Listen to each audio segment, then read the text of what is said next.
Hi,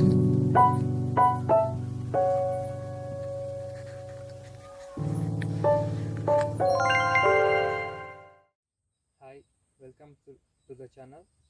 ಇವತ್ತು ನಾವು ಮಾತಾಡ್ತಿರೋದು ನೇಪಿಯರ್ ಬಗ್ಗೆ.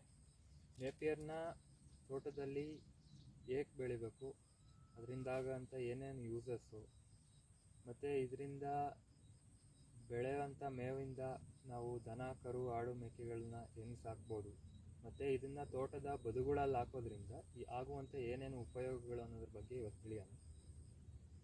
ಇದು ನೇಪಿಯರು.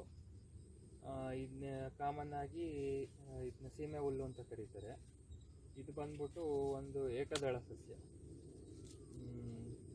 ಇದರನ್ನು ನಾವು ಕಡ್ಡಿ ಮುಖಾಂತರ ಕಡ್ಡಿಯನ್ನು ಒಂದಿಷ್ಟುದ್ದ ಕಡ್ಡಿ ಕಟ್ ಮಾಡಿಬಿಟ್ಟು ಅದರಲ್ಲಿ ಏನು ಕಣ್ಣುಗಳು ಅಂತ ಇರ್ತವೆ, ಈ ಒಂದು ಕಣ್ಣು ಒಳಗೆ ಹೋಗಂಗೆ ಒಂದು ಕಣ್ಣು ಹೊರಗೆ ಬರೋಂಗೆ ನೆಟ್ಬಿಟ್ರೆ ಸಾಕು.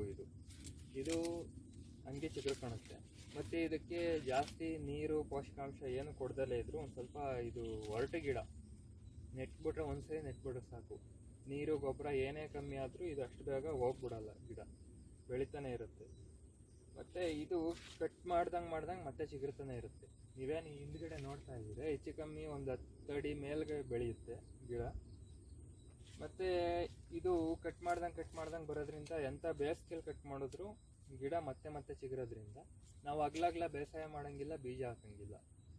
ಕುರಿ, ಆಡು, ಮೇಕೆ, ದನ ಸಾಕೋರ್ಗಂತೂ ಇದೊಂಥರ ವರದಾನ ಅಂತಲೇ ಹೇಳ್ಬೋದು. ಯಾಕಂದರೆ ನಾವು ಕಟ್ ಮಾಡ್ದಂಗೆ ಮತ್ತೆ ಚಿಗುರ್ತಾನೆ ಇರುತ್ತೆ. ಬರೀ ಮೇವಿನ ಉದ್ದೇಶ ಅಲ್ಲದೆ ಇದನ್ನ ಬದುಗಳಲ್ಲಿ ಈ ಥರ ಹಾಕೋದ್ರಿಂದ ಒಂದು ನ್ಯಾಚುರಲ್ ಫೆನ್ಸ್ ಥರನೂ ಆಗುತ್ತೆ. ಮತ್ತು ನಮಗೆ ವಿಪರೀತ ಗಾಳಿ ಬೀಸೋ ಜಾಗದಿಂದ, ಈಗ ನಮ್ಮ ಜಮೀನು ಎತ್ತರದ ಜಾಗದಲ್ಲಿ ಇರೋದ್ರಿಂದ ಗಾಳಿ ವಿಪರೀತ ಬೀಸೋದ್ರಿಂದ ಗಾಳಿ ಮತ್ತು ಹೀಟ್ನ ತಡೆಯುತ್ತೆ. ಇದು ಗಾಳಿ ಯಥೇಚ್ಛವಾಗಿ ಬೀಸಿದಾಗ ಅದ್ರ ಜೊತೆಲಿ ಬರುವಂಥ ಹೀಟ್ ಕೂಡ ನಮ್ಮ ಒಳಗಡೆ ಇರುವಂಥ ಅಡಿಕೆ ಗಿಡಗಳಿಗಾಗಲಿ ಮತ್ತೊಂದು ಗಿಡಗಳಿಗಾಗಲಿ ಡೈರೆಕ್ಟಾಗಿ ತಗಲೋದ್ರಿಂದ ಪ್ರಾಬ್ಲಮ್ ಆಗುತ್ತೆ. ಆದ್ದರಿಂದ ಇದನ್ನು ಸುತ್ತ ಈ ಥರ ಬೆಳೆಸೋದ್ರಿಂದ ನಾವು ಹಾಕಿರೋ ಬದುನೂ ಕಸಿಯಲ್ಲ. ಮತ್ತು ನೆಕ್ಸ್ಟ್ ಏನಾಗುತ್ತೆ ಅಂದರೆ ಜೋರಾಗಿ ಗಾಳಿ ಬೀಸೋದಾಗಲಿ ಆಚೆ ಕಡೆದು ಹೀಟ್ ಆಗಲಿ ಅಷ್ಟು ಬೇಗ ತೋಟದೊಳಗೆ ಬರಲ್ಲ. ಇದರ ಸೈಂಟಿಫಿಕ್ ನೇಮ್ ಬಂದ್ಬಿಟ್ಟು ಸೆಂಚರಸ್ ಪರ್ಪ್ಯೂರಸ್ ಅಂತೇಳಿ.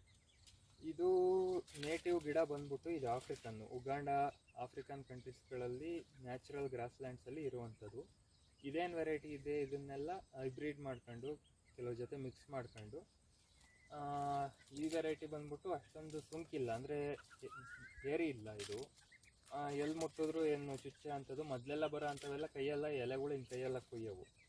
ಇದನ್ನು ಹೈಬ್ರಿಡ್ ವೆರೈಟಿ ಮಾಡಿ ಈಗ ಅಷ್ಟೊಂದು ಮೃದು ಇದೆ, ಮತ್ತು ಕಟ್ ಮಾಡೋದಕ್ಕೂ ಏನು ತೊಂದರೆ ಇಲ್ಲ. ಈ ನೇಪಿಯರ್ನ ನಾವು ಬದುಗಳಲ್ಲಿ ಹಾಕೋದ್ರಿಂದ ಒಂದು ಮಲ್ಚಿಂಗ್ ಆಫ್ ಸಾಯಿಲ್ ಮಾಡ್ದಂಗೆ ಆಗುತ್ತೆ.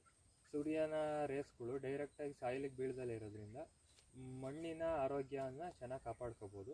ಮತ್ತು ಇದನ್ನ ಪೆಸ್ಟ್ ಪುಲ್ಲಿಂಗ್ ಪ್ಲ್ಯಾಂಟ್ ಅಂತ ಬೇಕಾದ್ರೂ ಕರಿಬೋದು. ಯಾಕಂದರೆ ಇದನ್ನು ಬೆಳೆದಾಗ ಡೈರೆಕ್ಟಾಗಿ ಈಗ ಅಡಿಕೆ ಗಿಡನೋ ಇನ್ನೊಂದು ಬೆಳೆನೋ ಮತ್ತೊಂದು ಬೆಳೆನೋ ಏನೋ ನಾವು ಹಾಕಿರ್ತೀವಿ, ಅದ್ರ ಮೇಲೆ ಡೈರೆಕ್ಟಾಗಿ ಹುಳಗಳು, ಕೆಲವು ನೊಣಗಳು ಬಂದು ಕೂರ್ತವೆ. ಅದನ್ನೇನು ಮಾಡುತ್ತೆ ಅಂದರೆ ಈ ಗಿಡ ಬೆಳೆಯೋದ್ರಿಂದ ಇದು ಹಸ್ರಾಗಿರೋದ್ರಿಂದ ಏನಾಗುತ್ತೆ ಅಂಥ ನೊಣಗಳು, ನಮ್ಮ ಬೆಳೆ ಬಾಧಿಸುವಂಥ ಕ್ರಿಮಿಕೀಟಗಳೇನಿರ್ತವೆ ಅವೆಲ್ಲ ಬಂದು ಇದ್ರ ಮೇಲೆ ಕೂರ್ತವೆ. ಇದು ಒಂದು ಸ್ವಲ್ಪ ಗಿಡ ಆಗಿರೋದ್ರಿಂದ ಇದ್ರ ಮೇಲೆ ಏನೇ ಪೆಸ್ಟ್ ಅಟ್ಯಾಕ್ ಆದರೂ ಇದಕ್ಕೇನೂ ಆಗೋದಿಲ್ಲ.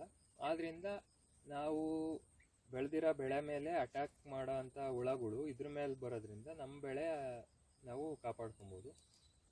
ಇದನ್ನು ಒಂಥರ ಫೆನ್ಸ್ ಥರ ಬಳಸ್ಕೋಬೋದು ನಾವು ಸುತ್ತ ಹಾಕೋದ್ರಿಂದ.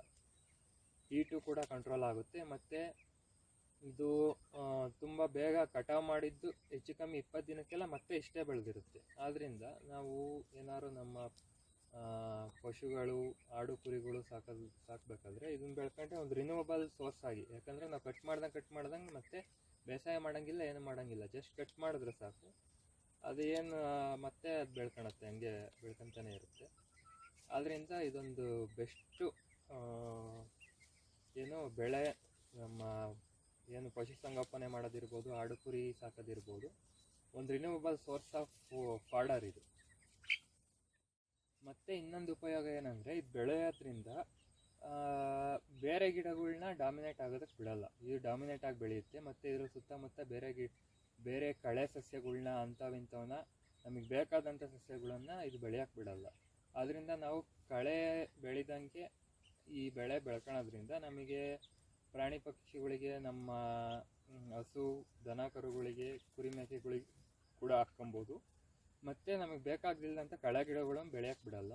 ಮತ್ತು ಒಂದು ಮಲ್ಚಿಂಗ್ ಆಫ್ ಸಾಯಿಲ್ ಮಾಡ್ಬೋದು. ಹೆಂಗೆ ಅಂದರೆ, ನಾವು ಇದನ್ನು ಬೆಳೆದಿರ್ತೀವಿ, ಇದ್ರ ಕೆಳಗಡೆ ಎಲ್ಲ ಸೂರ್ಯನ ಬೆಳಕು ಡೈರೆಕ್ಟಾಗಿ ಬೀಳಲ್ಲ.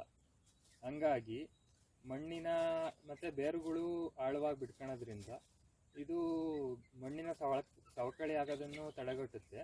ಮತ್ತು ಇನ್ನೊಂದೇನಾಗುತ್ತೆ ಅಂದರೆ ಮಲ್ಚಿಂಗ್ ಆಫ್ ಸಾಯಿಲ್ ಅಂದರೆ ಡೈರೆಕ್ಟಾಗಿ ಸನ್ಲೈಟು ಭೂಮಿಗೆ ಬೀಳ್ದಂಗೆ ಕಾಪಾಡೋದ್ರಿಂದ ಮಣ್ಣಿನ ಆರೋಗ್ಯನೂ ಚೆನ್ನಾಗಿರುತ್ತೆ.